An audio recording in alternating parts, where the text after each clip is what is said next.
All right, welcome to our tour of the wastewater treatment plant. I don't know why this is a mirror image. I have recorded it.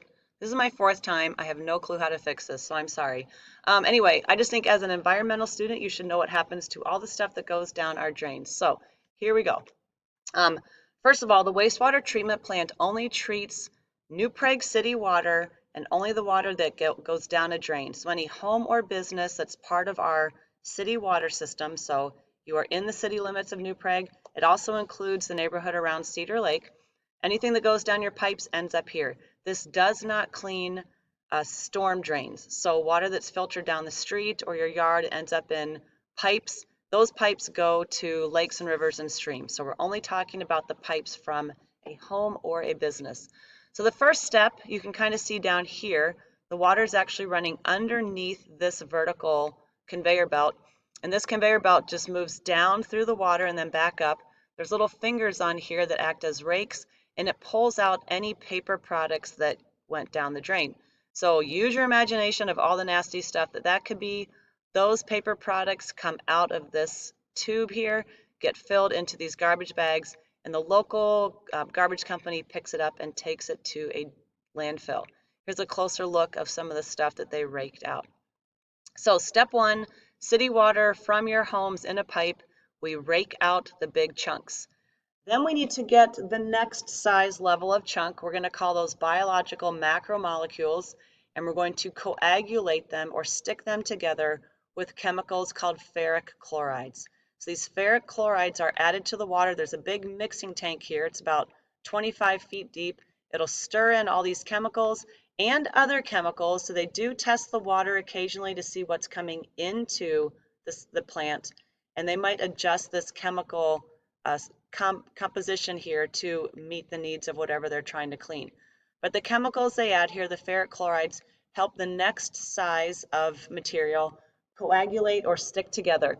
Some of it will sink to the bottom. You can kind of see the bottom here. Some of it floats on top. And it runs down this channel, and right before it leaves this door, it's going to get scraped off the top or filtered from the bottom. So the stuff that comes out, here's a picture of the stuff. The water that comes out the other side is pretty clean. Still a little cloudy. There are teeny tiny macro or molecules in here. We could call them micromolecules, I guess. There's still stuff in here to clean, but we've done a pretty good job so far of getting all the big stuff out. Now we need to get out the tiny compounds or any pathogens living in that water. So that water comes here. This is a big holding tank. This holding tank, these are pipes that are going down, and they'll open up whichever pipe is ready because there are 4 swimming pools over here that these pipes lead to. So the water goes down, it'll come back up the other side and get pumped into one of these swimming pools over here. When it gets pumped into that swimming pool, it will pass through tubes that are holding these styrofoam beads. These styrofoam beads hold bacteria. So bacteria will cling onto these beads. So as the water passes through these beads, that water's full of basically bacteria food. So the bacteria living on these beads get super excited. All this water's passing by it. The bacteria jumps off the beads into the water because it is hungry.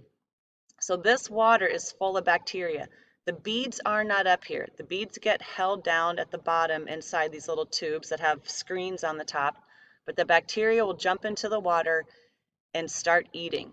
And there's lots of food in here for that bacteria. They also aerate or add oxygen to these pools, and these pools are warm. So we have a nice warm, food-filled, oxygen-filled swimming pool here, and the bacteria literally go to town. They get nice and fat and happy. And after they've given that bacteria enough time, then they shut down the aeration, so they stop adding oxygen to it. You can see this water levels going down. That bacteria panic because now there's not any oxygen for them to breathe. The bacteria will start eating other bacteria that's smaller than them and clumping into colonies. And as the bacteria clumps into colonies, this water gets drained. It goes through another filter and gets backwashed, so all the crud comes out of here. And now the water that leaves this tank after it's backwashed is really and truly pretty clean.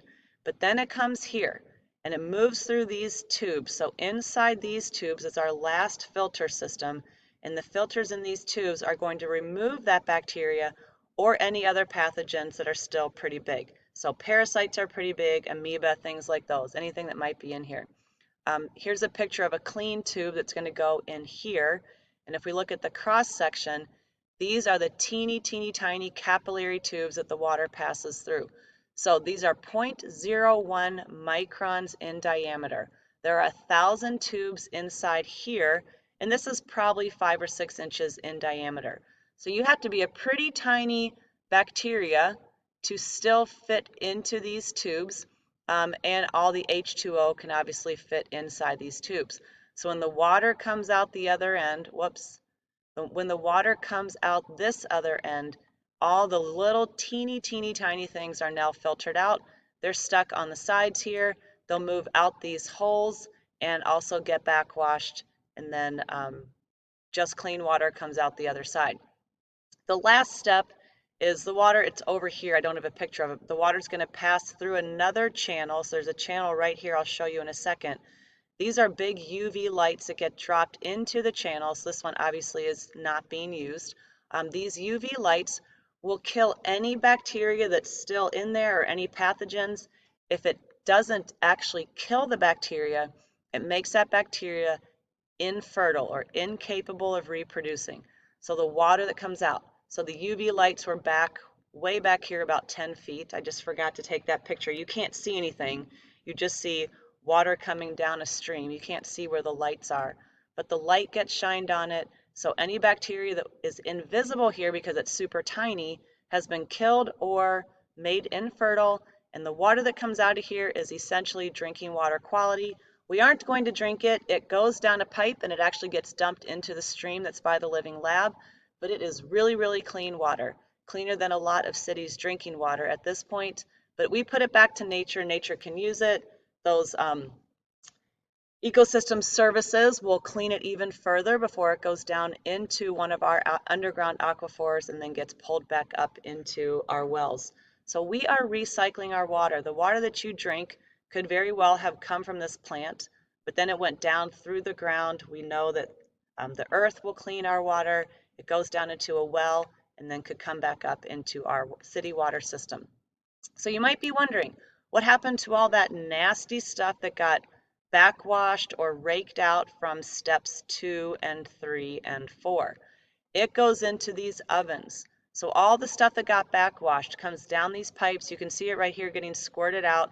So it has been condensed. It's still kind of wet. It squirts out here. It looks like poop. That's what it used to be, basically.